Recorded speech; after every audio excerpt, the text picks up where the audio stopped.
देखती आंखों, सुनते कानों, धड़कते दिलों, आप सबको हमारी तरफ से अस्सलाम वालेकुम। वालेकुम अस्सलाम। कैसे साहब, कैसा लग रहा हूँ आज मैं?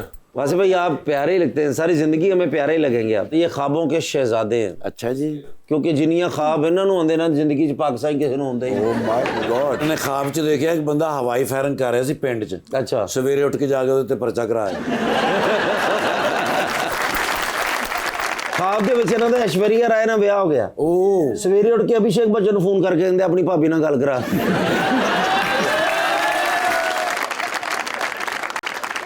लीजिए बुलाते हैं अपने आज के पहले मेहमान को। पाकिस्तान तहरीक इंसाफ के MNA हैं नेशनल असेंबली के अंदर, जनाब Mekdad Ali Khan.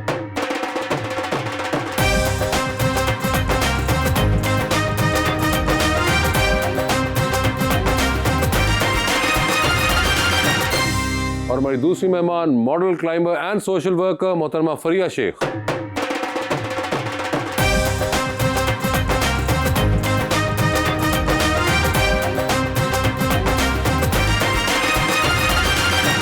Welcome to the show जी। बड़ी खुशी हो रही है फरिया जी, आप तशरीफ लाई हैं। माशाल्लाह जितनी आप प्यारी हैं ना, उससे भी प्यारा शेर लाया हूँ मैं अपने भाई के लिए। ये मत पूछो मोहब्बत है नहीं है, हमारे बीच कुछ भी तय नहीं है, मगर ये तय है इससे खूबसूरत जहां में और कोई शय नहीं। ओए होए।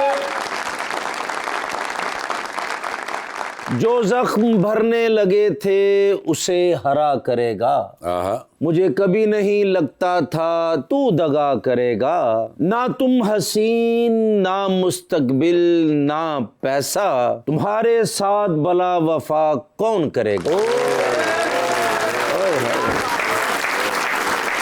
एक शेर मैं भी सुनाना चाहूंगी, जी जी। लेकिन आपको नहीं, कैसर पिया को। उनके लिए है ये शेर। जी जी। और शेर है, यूं अहले तलब में थे मफादात के सौ रंग, यूं अहले तलब में थे मफादात के सौ रंग की एक बात और एक बात के 100 रंग।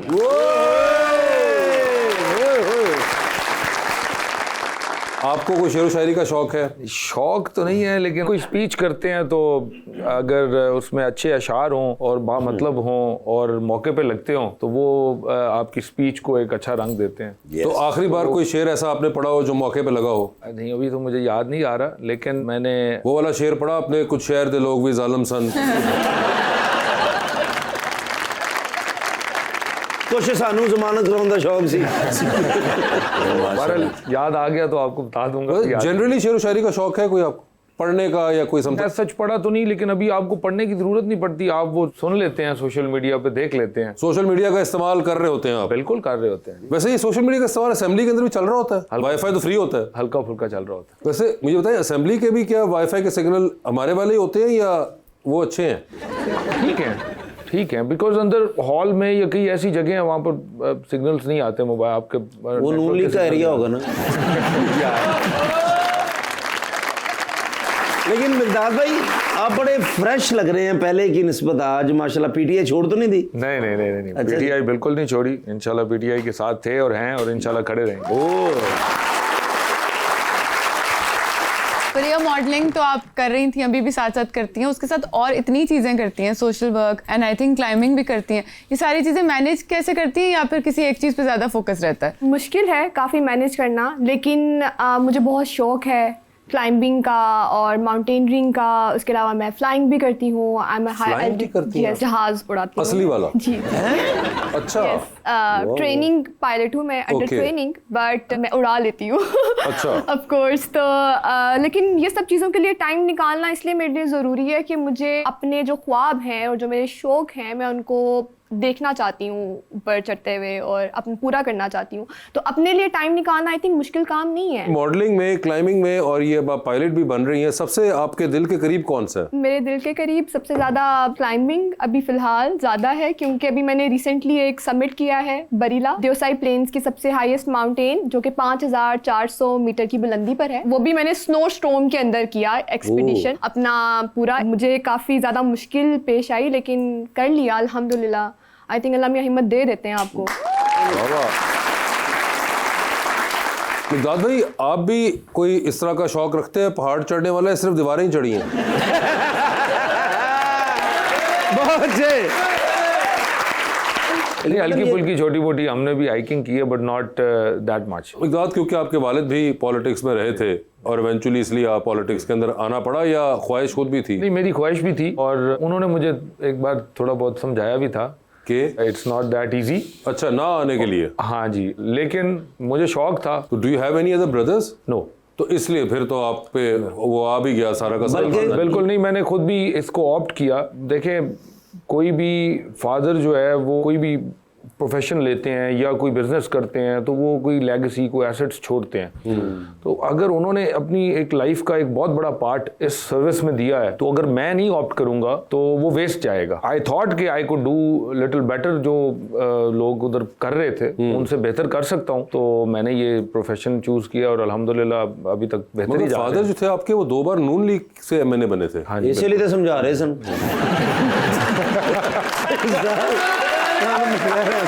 यार बात आ जाओ तुम। तो ये वाली पार्टी का फैसला आपने खुद किया था या बिल्कुल मैंने अब्बा ने कहा था? नहीं, मैंने भी किया और उन्होंने भी किया। अच्छा। ही लेफ्ट पीएमएलएन इन 2018। अच्छा, छोड़ दी उन्होंने। 2018 में इलेक्शन नहीं लड़ा था और उससे पहले वो रहे, तो बस उसके बाद फिर मैंने आई डिसाइडेड कि now it's my time and I will choose my party. अच्छा। लेकिन भाईजान नून लीग छोड़ी क्यों? वो उनके अपने डिफरेंसेस थे। उन्होंने उस वक्त आई थिंक सो मियां साहब के साथ उनका एक अच्छा रिलेशन रहा, लेकिन 2018 के इलेक्शन में कोई टिकट के तनाजा पे अच्छा, तो टिकट का उन्होंने फिर उसको छोड़ दिया। तो ये इनके तो वालिद साहब भी बीच में रहे और इस वजह से आए। आपके खानदान में कोई इन प्रोफेशंस में है जिसमें आप गई हैं? एक भी प्रोफेशन में कोई भी नहीं है, मैं ही हूँ सब कुछ। Flying, climbing, modelling, yes, modeling। Climbing, सब कुछ मैं ही कर रही हूँ। तो ये आपको कहाँ से ये शौक हुआ? बहुत एडवेंचरस पर्सन हूँ, like I love to explore different sides of my personality. मुझे अच्छा लगता है, मुझे एक जगह पर स्टक रहना बिल्कुल भी पसंद नहीं है। मुझे लगता है कि ग्रोथ नहीं होती आपकी, आप बहुत एक स्टैग्नेंट सी उसमें। 15 मिनट बाद तुम दूसरे सोफे तो कर दिए फिर। ऐसा नहीं कुछ, वो भी इधर स्टक ना हो जाए ना, मैं इसलिए कह रहा हूँ। वैसे बात कर रही हूँ। अच्छा, डिफरेंट साइड्स एक्सप्लोर कर रही होती हूँ, मज़ा आता है मुझे बहुत थ्रिल मिलता है ये सब कुछ करके, क्योंकि मुझे लगता है कि आपको अपना पोटेंशियल जो है अपने आप को चैलेंज करना चाहिए, देखना चाहिए। मॉडलिंग तो कोई शौक हुआ या था आपको या? मॉडलिंग बहुत रैंडमली मैंने स्टार्ट किया, बट वो मुझे लगता है कि मैंने करनी ही थी, मेरी जर्नी थी एक इस साइड पर भी, तो मैं वो कर रही हूँ। लेकिन मेरे साइड हसल है मॉडलिंग, तो मैं जो उधर से अर्न करती हूँ, जो मेरे सारे अर्निंग होती है, मैं सारे अपने ख्वाब पूरे करने में लगाती हूँ। वो ख्वाब जो है यानी कि मॉडलिंग से आप जो पैसे कर रही हैं वो आप पहाड़ों पे और जहाज पे लगाती हैं? यस, क्योंकि इट्स नॉट यू नो, बिल्कुल एक बड़ा एक्सपेंसिव स्पोर्ट्स है। Very expensive, very expensive, also very time taking. So I feel like कि इसको मैं जिस तरह से मैनेज कर सकूँ, तीनों चारों चीज़ों को मैं कहीं ना कहीं बैलेंस कर रही हूँ। मेरी बड़ी जबरदस्त बात है कि आप जो मॉडलिंग से पैसे कमा रही हैं वो आप अपने क्लाइंबिंग और पढ़ाई में भी लगा रही हूँ, और पढ़ाई के शौक पे भी कर रही हैं, जबकि आप ऐसे शेख हैं। बड़ी बात। जैसे मॉडलिंग और ट्रैवल डेट्स कभी क्लैश की हैं, कभी शूट के हमेशा करती हैं, लेकिन मैं उन्हें कहती हूँ आप लोग इंतजार करें, मैं आ रही हूँ। आप लोग वेट करें। तो मैं जब वापस आती हूँ तो दोबारा लाइन हो जाती हैं चीज़ें। मैं किसी भी चीज़ के पीछे भागती नहीं हूँ। मुझे लगता है कि सब चीज़ें खुद ब खुद आपके पास जब आ रही होती हैं तब ज़्यादा खूबसूरत बन जाता है सब कुछ। आपको किसी चीज़ के पीछे भागना नहीं चाहिए। आप बहुत ज़्यादा हैस्टी हो रहे हो, आपको बस चाहिए। मैंने कभी ये नहीं किया। अगर मैं किसी ट्रैक पे भी जाती हूँ, कहीं ट्रैवल भी कर रही होती हूँ, तो अगर वो नहीं हो पाता, जैसे एवरेस्ट बेस कैंप इस साल मैंने किया, मैं अकेले गई थी, सोलो था ये, और मैं बिल्कुल अकेले चली गई हूँ। और फरवरी में विंटर एक्सपीडिशन थी, वो भी -35 में आई सर्वाइव। और मुझे एक पॉइंट पे जाके बिफोर 200 मीटर मुझे वहाँ पर एल्टीट्यूड सिकनेस हो गई। एल्टीट्यूड सिकनेस एक ऐसी चीज़ है जिसमें आपके दिमाग को ऑक्सीजन नहीं मिलती, हाइपोक्सिया हो जाता है आपको, तो आप अनकॉन्शियस हो जाते हो, आप पागलों वाली हरकतें करते हो। और मुझे बाद में, मुझे उस टाइम कुछ भी नहीं याद, मैं अनकॉन्शियस थी for some time, like 30-40 minute के लिए मैं अनकॉन्शियस थी। मुझे मेरे शेरपा ने और मेरे पोर्टर ने बताया कि आपको पता है आप क्या कर रही थी, आप पहाड़ों में भाग रही थी और आप अपनी अम्मी को ढूंढ रही थी। आप नेपाल में मैं बैठी हुई हूँ हिमालयाज के पहाड़ों पे, और वहां पर मैं पहाड़ों पे घूमते हुए बस कह रही हूँ मेरी अम्मी किधर है, मेरी अम्मी किधर है। पहाड़ा ते कह रहे अम्मी, ते अम्मी दी आवाज आई, मैं घर आ, मैं घर आ, मैं घर। बस वो मेरे दिमाग की और मेरे बॉडी का आपस में जो है ना क्लैश आ रहा था, क्योंकि आपकी बॉडी आपको कह रही होती है कि yes I can do this, लेकिन आपका दिमाग आपको सपोर्ट नहीं कर रहा, क्योंकि वो तो एक अनहेल्दी कंडीशन में चला गया है। यानी कि बॉडी और दिमाग का आपस में क्लैश। बॉडी कह रही है कि तुम ये कर सकती हो और दिमाग कह रहा है कि तुम ये नहीं कर सकती हो, क्योंकि दिमाग तो घुमा रहा है आपको, जबरदस्त। सर ये तो कोई पीटीए वाला माहौल लग रहा है।